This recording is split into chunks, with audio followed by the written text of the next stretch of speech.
आइए दोस्तों सुनते हैं जयप्रकाश भारती की बाल कहानी दीप जले शंख बजे। दरअसल कहानी की मैं कोई समीक्षा नहीं करूंगा, कोई व्याख्या नहीं करूंगा। सबसे पहले कहानी को पढ़नी होगी कि कहानी का कथ्य क्या है, कहानी की भाषा शैली क्या है और कहानी में कौन से दृश्य परिदृश्यों को समाहित किया गया और कौन से समाजों को रचना का केंद्र बनाया गया है। तो शुरू करते हैं। समंदर के किनारे एक बस्ती थी। उसी में गुड़िया जैसी एक लड़की का जन्म हुआ।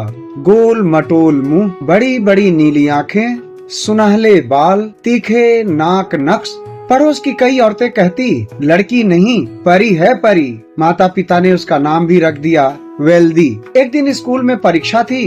अध्यापिका ने निबंध लिखने को दिया। उसने दीपों का त्योहार के बारे में नानी से सुना था, उसी पर निबंध लिख दिया। वेल्दी अव्वल आई। उसकी बस्ती से तो 7 समंदर पार था भारत। वह कभी भारत नहीं आई थी, लेकिन उसने निबंध में दीपावली उत्सव की हंसी खुशी उमंग उत्साह के बारे में हूबहू लिखा था। बस उसी दिन से वेल्दी के भीतर इच्छा जाग उठी, वह स्वयं भारत जाएगी, इस त्योहार में शामिल होगी।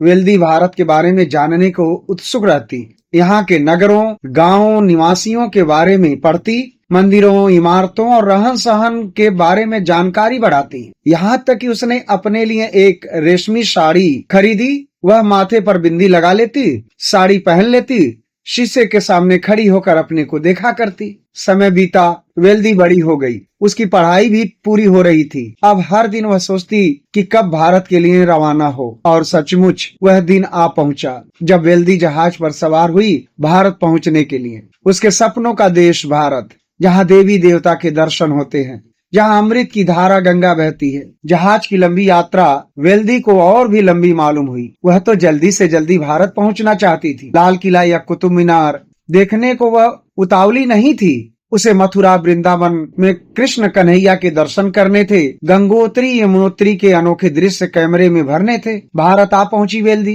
उसने सबसे पहले कई साड़ियां खरीदी, फिर वृंदावन के लिए रवाना हो गई। रंगों के त्योहार में कैसे अबीर और रंग की बहार होती है, यह उसने अपनी आंखों से देखा। जहाँ जहाँ कृष्ण के दर्शन करती, हाथ जोड़ती, आंखें बंद करके शीश नवाती। पूजा के समय शंख बजते तो वह मुग्ध हो जाती। कभी उसे लगता कि वह भी कृष्ण की गोपी है, कभी लगता वह मीरा है। उसने मथुरा में रहकर कई भजन भी सीख लिए। दीपावली निकट आ गई। वह हर दिन किसी न किसी गांव में जाती, घरों की लिपाई पुताई करते लोगों को देखती, दीवारों पर चित्रकारी करती औरतों को देखती तो देखती ही रह जाती। दिवाली के दिन नगर की चहल पहल अनोखी थी। मिठाइयों की सजी धजी दुकानें, नए और सुंदर कपड़े पहने बच्चे बड़े और औरतें। सांझ हुई तो पूरी नगरी जगमगा उठी। औरतें जमुना में दीपदान कर रही थीं। दूर दूर तक जल में तैरते दीपक, उनकी झिलमिलाती परछाई। क्या कुछ नहीं देखा वेल्दी ने। घोर अंधेरी रात, लेकिन सब तरफ उजाला। 10 महीने इसी तरह से बीत गए। अब वेल्दी हिमालय दर्शन को निकल पड़ी। ऊंचे ऊंचे हरे भरे पहाड़,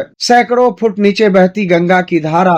राह में छोटा सा एक पहाड़ी गांव पड़ा तो वह वहीं उतर गई। वेल्दी ने तय किया कि कुछ दिन वहां रहकर पेंटिंग करेगी। वहां पर्यटकों के ठहरने के लिए छोटी सी जगह थी, वहीं ठहर गई। रोज सवेरे वह निकल पड़ती, कोई मनोरम दृश्य देखती तो रंगों में उतारने लगती, शाम को लौटती। कुछ दिन यूं ही बीते। एक दिन सवेरे ही पर्यटक केंद्र का रखवाला आया। बोला, मेम साहब, यहाँ इतने दिन नहीं ठहर सकता कोई, अब आप चलती फिरती नजर आओ। वेल्दी को झटका सा लगा। वह तो नारायणपुर में साल 2 साल रहना चाहती, लेकिन चौकीदार को कुछ रुपए दिए। बोली, बाबा हफ्ते भर में मैं कोई प्रबंध कर लूंगी। चौकीदार चला गया। वहाँ सड़क चौड़ी की जा रही थी। इंजीनियर श्री भट्ट से वह मिली। उनकी मदद से कुछ राज मजदूर बुलाए। पहाड़ी पत्थरों से 2 छोटे कमरे बनवा लिए। जरूरत की वस्तुएं भी जुटा ली। अब उसे कोई परेशानी न, लेकिन गांव वाले उसे शक की निगाह से देखते थे। कोई कहता विदेशी जासूस है, दूसरा कोई समझता अपने धर्म का प्रचार करने आई है। एक बार वेल्दी गंगोत्री गई। वहाँ उसे स्वामी सदानंद मिले। स्वामी जी से वह देर तक बातें करती रही। उसने स्वामी जी को बताया, कनाडा मेरी जन्मभूमि है, भारत मेरा मन भावन देश है। रोशनी का त्योहार इस तरह कहीं नहीं मनाया जाता। स्वामी जी ने उसे प्रसाद दिया, फिर बोले, बेटी तुम हर दिन दिवाली मनाओ, जाओ, अंधेरे घरों में रोशनी पहुंचाओ, यही तुम्हारे लिए पूजा होगी। स्वामी जी से विदा लेकर वेल्दी चली आई। स्वामी जी की बात वेल्दी ने पता नहीं कितनी समझी कितनी नहीं, लेकिन वह सोचती रही। उसने तय किया कि वह अनपढ़ों को पढ़ाएगी। नारायणपुर लौटी तो देखा कि घर में चोरी हो गई है, कपड़े बर्तन कुछ भी नहीं बचा।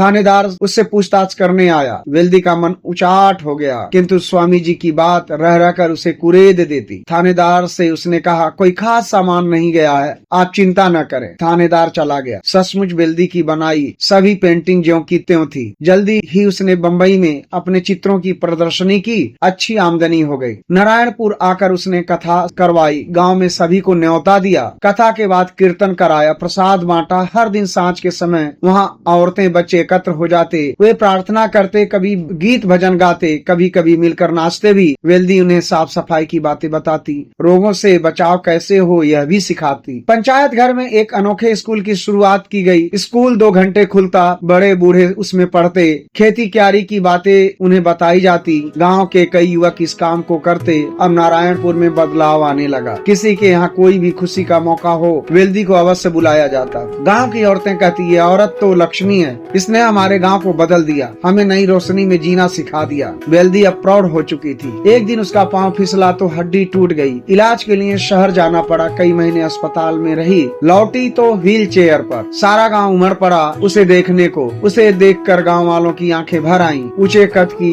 वेल्दी लंबे ढक भर कर चलती थी, लेकिन अब वह अपने आप चल न पाती। वेल्दी ने एक बार फिर दीपावली का त्योहार नारायणपुर में मनाया, भरपूर उत्साह के साथ, उमंग के साथ। दिन बीतते गए। अब वेल्दी की सेहत ठीक नहीं रहती थी, कभी भी डॉक्टर की जरूरत पड़ जाती। उसने तय किया कि अब कनाडा लौट जाएगी। उसका एक चित्र पंचायत घर में लगा दिया गया। तीसरे दिन वेल्दी ने अपने मनभावन देश से अलविदा ले ली। तो ये कहानी थी, और कहानी के बाद आप स्वयं ही इसमें जो कुछ दिखाया गया है आपने सुना। फिर मिलते हैं अगली कहानी में।